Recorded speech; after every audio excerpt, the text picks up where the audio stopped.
이 복된 시간에 주시는 하나님의 말씀은 민수기 6장 22절에서 27절 말씀입니다. 구약성경 203면에 있는 민수기 6장 22절에서 27절의 말씀입니다. 환한 얼굴로 비추시기를 이라는 제목으로 김지호 목사님께서 말씀 전해주시겠습니다.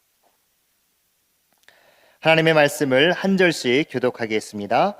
여호와께서 모세에게 말씀하여 이르시되 아론과 그의 아들들에게 말하여 이르기를 너희는 이스라엘 자손을 위하여 이렇게 축복하여 이르되 여호와는 내게 복을 주시고 너를 지키시기를 원하며 여호와는 그의 얼굴을 내게 비추사 은혜 베푸시기를 원하며 여호와는 그 얼굴을 내게로 향하여 드사 평강 주시기를 원하노라 할지니라 하라. 그들은 이같이 내 이름으로 이스라엘 자손에게 축복할지니 내가 그들에게 복을 주리라. 아멘. 오늘의 본문은 제사장의 축복이라는 부제로 많이 알려진 말씀입니다. 자주 부르고 듣지만 그러기에 더욱 깊이 있게 다루지 못해서 그저 축복이라는 말로 일축해버리기 쉬운 본문인데요. 오늘 예배를 통해서 진짜 하나님의 복이 무엇인지 사랑하는 새로남의 또 영아들에게, 새로남의 교우들에게 임하기를 축복합니다. 우리는 여름에 성경 정독을 할 때에 간혹 출애굽기에서 당혹감을 들 때가 있습니다. 마치 이제 수학에 힘든 친구들이 정석을 풀 때에 칠판만 푸는 것처럼 의기양양하게 이제 창세기 출애굽기 정도는 내가 잘 읽겠지 하고 읽다가 이제 25장을 맞닥뜨리게 되죠.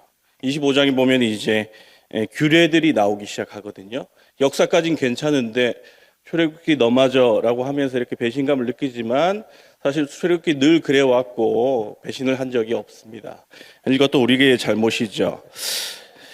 모세오경은 왜 이렇게 여러분 자주 규례와 규율을 반복할까요? 이유는 이스라엘 백성들이 걸어간 역사를 기술함도 중요하지만 하나님의 백성이 하나님의 백성다워지기 위해서 삶과 생각과 규례와 규율들을 계속 반복을 해야 되기 때문입니다.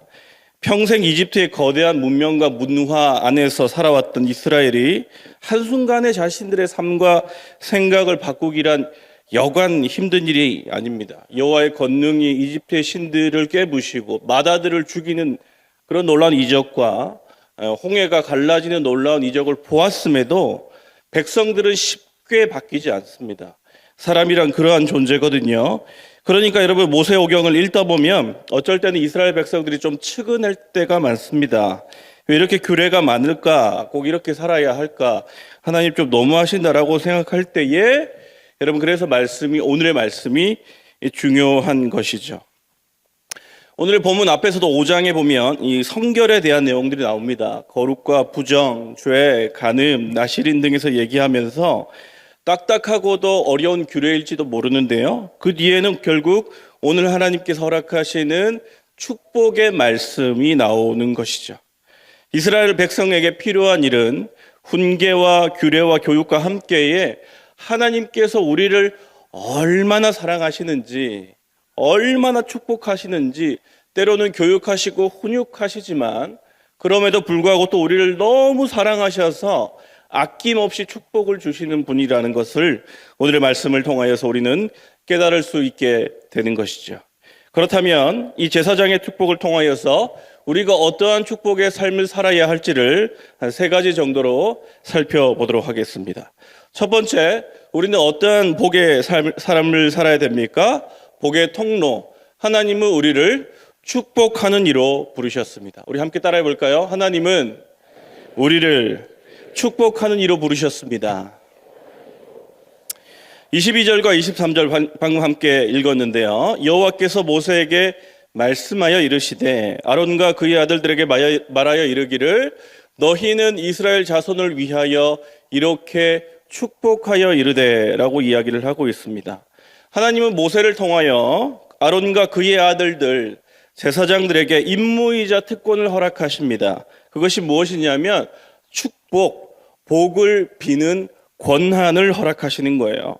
여러분 왜 이 권한이 꼭 제사장들에게만 주어져야 합니까? 하나님 그냥 가시다가 복받을 만한 사람들에게 너 복받아라 라고 주시면 되는데 꼭 제사장을 통하여서 복을 비는 행위를 허락하신 거예요.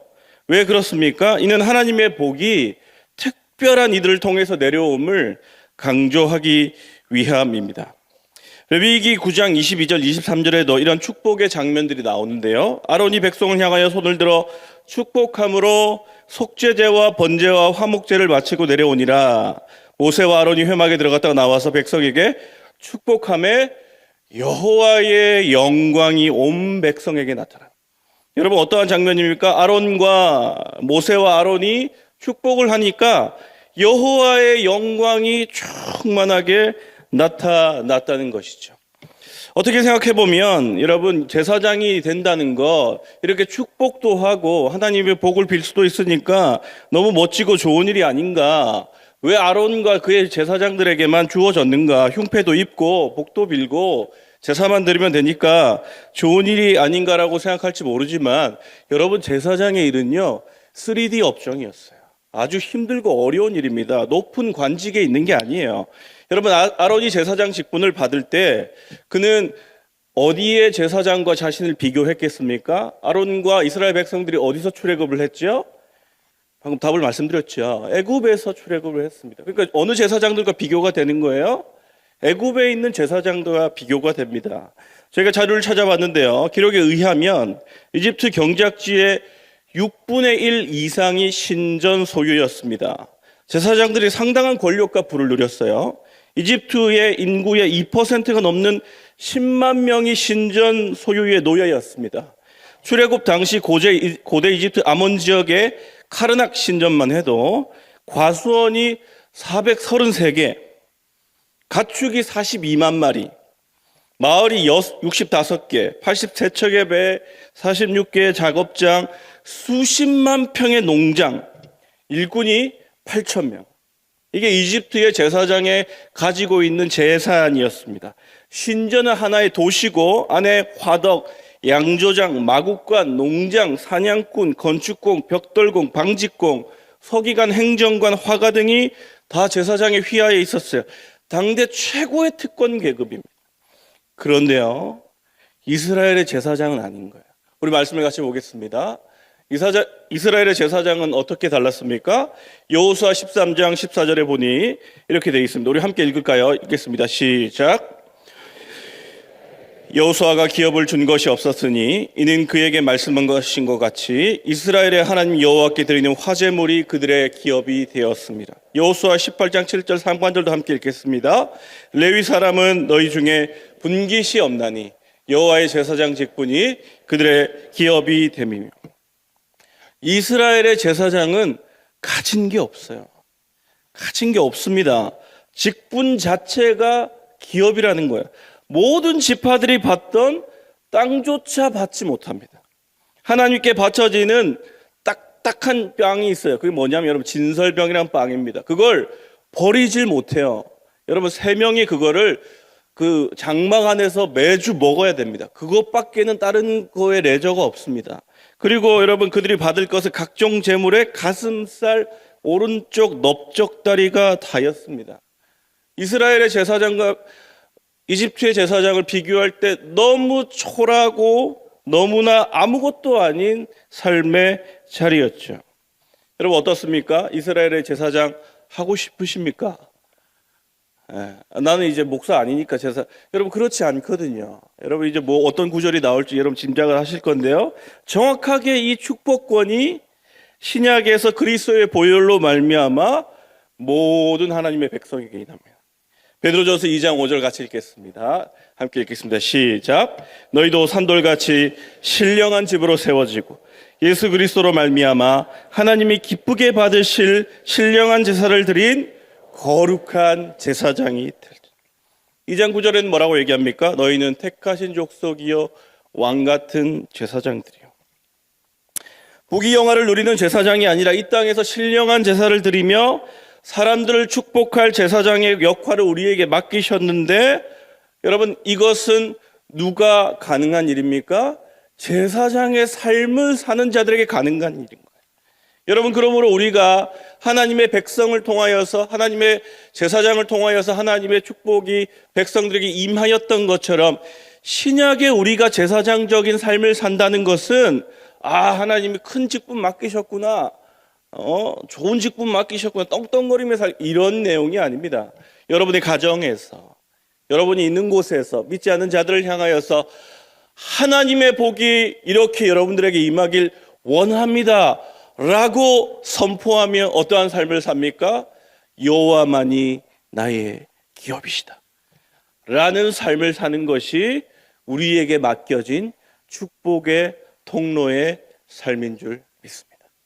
사랑하는 여러분, 그러므로 여러분들도 제사장, 저도 제사장으로 이 땅에 하나님 부름을 받아서 여러분의 가정을 축복하고 여러분의 가진 직업을 축복하고 여러분이 있는 모든 것을 하나님의 이름으로 축복할 때에 놀라운 하나님의 은혜가 충만하게 넘치기를 예수 그리스도 이름으로 축복합니다. 두 번째, 그렇다면 이 복의 근원은 누구에게 주어집니까? 복은 여호와께로만 주어집니다. 함께 해볼까요? 복은 여호와께로만 주어집니다. 24절부터 26절 말씀은 오늘의 말씀의 주 핵심인 복을 열거하고 있어요. 자, 제사장의 축복. 여러분, 이 번역된 글자로는 우리가 잘 모르는데요. 24절은 단어가 3개입니다. 3개예요. 25절은 단어가 5개입니다. 26절은 단어가 7개입니다. 근데 여러분, 반복되는 단어가 있죠. 그게 무엇입니까? 여호와거든요, 여호와. 여러분, 히브리어는 동사의 인칭과 시제가 있기 때문에 한 번만 나오면 계속 반복될 필요가 없습니다. 그런데 여러분, 3절에 계속 여호와, 여호와, 여호와라고 반복이 되고 있어요. 이 말은 무엇입니까? 지금 이 축복이 오로지 여호와께로만 비롯된다라는 것을 오늘의 말씀에서 강조하고 있다는 겁니다. 여러분, 그래서 이 세 단어, 5단어, 7단어에서 여호와 3단어를 빼면 12단어가 남아요. 12단어가 이스라엘의 12지파를 의미한다라고도 해석하는 학자들도 있습니다. 여러분, 무슨 말입니까? 하나님께서 이 땅에 허락되어지는 진정한 복은 여호와만이 우리에게 허락하실 수 있다는 사실을 오늘 말씀은 이야기하고 있다는 것입니다. 이집트의 수많은 신들이 가나안의 수많은 신들로 연결됩니다. 산의 신, 호수의 신, 집의 신, 수많은 신들이 그들 나름대로의 문화를 가지고 여전히 이스라엘 백성들을 유혹합니다. 아세라, 바알. 여러분, 어떻게 유혹할까요? 여호와를 버리고 아세라 신, 바알 신만 섬겨라 라고 말하지 않습니다. 뭐라고 얘기합니까? 여호와도 섬기고 아세라도 섬기고 바알도 섬기고 함께 좋게. 여러분, 그러나 그것들은 신이 아니에요. 신이 아닙니다. 전능한 무언가가 보이는 존재들로서 자신들을 숭배하도록 유혹하지만 궁극적인 복과 우리에게 존재의 이유를 주시는 분은 여호와 하나님 뿐이신 줄 믿으시기를 축복합니다. 여러분, CCC 총재였던 그래서 김준건 목사님이 백문일답이라는 유명한 문답을 하셨어요. 여러분 잘 아시죠? 많이 들어보셨죠? 어떠한 질문을 해도 답은 누구십니까? 예수 그리스도. 예수 그리스도. 제가 해보고 싶어서 5가지만 가져왔는데 시간이 없어서 넘어가겠습니다. 여러분, 이것을 지금도 CCC 친구들이 수련회를 가면 찬양 집회 중간중간에 한 번씩 합니다. 70번, 80번 가면은 애들이 숨 넘어갈 것 같죠? 애들이 눈물 흘리면서 예수 그리스도를 선포합니다. 여러분, 그거 보면요, 가슴이 막 뜨거워요. 백문일답이잖아요. 뭐 어떠한 질문을 던져도 우리에게 축복을 주실 이는 예수 그리스도뿐이시다. 살아계신 하나님, 우리와 함께 하신 여호와. 여러분, 지금 오늘의 말씀은 그렇게 얘기하고 있는 거예요. 우리에게 복을 주실 분은 여호와 하나님밖에 없다. 사랑하는 여러분, 이 땅을 살아갈 때 우리에게 다양한 복으로서 유혹하는 자들에게 강력하게 이야기하시기 바랍니다. 우리에게 복을 주시는 이는 여호와 하나님 뿐이시다. 그렇게 인정하시고 살아가는 여러분 되시기를 예수 그리스도 이름으로 축복합니다. 마지막으로 복의 내용입니다. 복은 하나님의 얼굴이 나를 환하게 지켜보시는 거예요. 25절, 26절 말씀입니다. 여호와는 그의 얼굴을 내게 비추사 은혜 베푸시기를 원하며 여호와는 그 얼굴을 내게 향하여 드사 평강 주시기를 원하노라 할지니라. 하나님의 복은 무엇입니까? 여러분, 우리가 이 말씀을 볼 때에 은혜, 평강, 하나님의 복, 경제적인 복을 얘기하지만 여러분 25절과 26절에서 말하고 있는 진짜 하나님의 복은 물질적 복을 먼저 얘기하는 게 아니에요. 여러분 반복하는 단어가 무엇입니까? 얼굴 얘기를 하신단 말이에요. 하나님이 얼굴을 계속 들이미시는 거예요. 부담스럽게. 하나님이 마치 여러분 집에 갔다 온 애들이 자고 있으면 아빠가 얼굴 부비대는 것처럼 자꾸 얼굴을 들이미시는 거예요. 여러분 이 하나님이 얼굴이 없으시거든요. 원래 하나님 영이시니까 얼굴이 없습니다. 근데 얼굴은 뭐예요? 그 존재 자체입니다. 그 존재 자체예요. 여러분 2006년 한국 코레일이 KTX 운행을 시작하면서 내건 광고가 있습니다. 바쁜 현대 일상을 스케치로 그리다가 이렇게 나레이션이 나와요. 목소리를 보내세요. 지금 먼저 띄우면 안 돼. 나를 선물을 보내신다고요? 하면서 무슨 카피를 띄웁니까? 나를 보내세요. 하면서 이제 KTX 300km로 고향에 가는 현대인의 모습을 보여주거든요. 여러분 무엇입니까? 우리의 최고의 축복, 현대인들에게도 최고의 축복은 선물을 보내고 안부를 보내는 것도 좋지만 누구를 보내는 거예요? 자기를 보내는 게 최고의 복이고 최고의 선물이라는 거예요. 여러분 전화를 드리고 선물을 드리는 것 좋지만 가장 좋은 일은 그 사람이 오는 일인데 한 존재가 오는 일인데 여러분 우리는 복을 원하지만 때로는 하나님의 손만 원할 때가 있거든요. 그러나 여러분 오늘의 말씀에서 하나님은 얼굴을 드리우신 하나님이 끝까지 얼굴을 환하게 비추시며 우리를 바라본다라고 얘기하고 있습니다. 이 말이 뭐예요? 내가 언제나 너와 함께하겠다. 내가 언제나 너와 함께하겠다. 여러분 이것을 새번역과 메시지 성경은 더 이렇게 정감 있게 번역을 하고 있습니다. 우리 새번역 말씀 한번 볼까요? 함께 읽겠습니다. 시작. 주님께서 당신들을 밝은 얼굴로 대하시고 당신들에게 은혜를 베푸시며 주님께서 당신들을 고이 보시어서 당신들에게 평화를 주시기를 빕니다. 메시지 성경도 한 번만 더 읽어볼까요? 함께 읽겠습니다. 시작. 하나님께서 여러분에게 미소 지으시고 은혜 베푸시기를 하나님께서 여러분의 얼굴에서 눈을 떼지 않으시고 여러분을 형통케 해주시기를 빕니다. 여러분 이 번역이 더 확 와닿죠? 하나님이 우리를 보시는데 환하게 웃고 계신 거예요. 제가 옆에서 이제 대기하고 있는데 우리 아이들을 데리고 우리 부모님이 나오는데 이게 눈에 그냥 여러분 제가 이제 TV로도 여러분 얼굴 보는데 여러분들이 아기 얼굴을 보는데 어떻습니까? 눈에서 꿀이 뚝뚝 떨어지죠.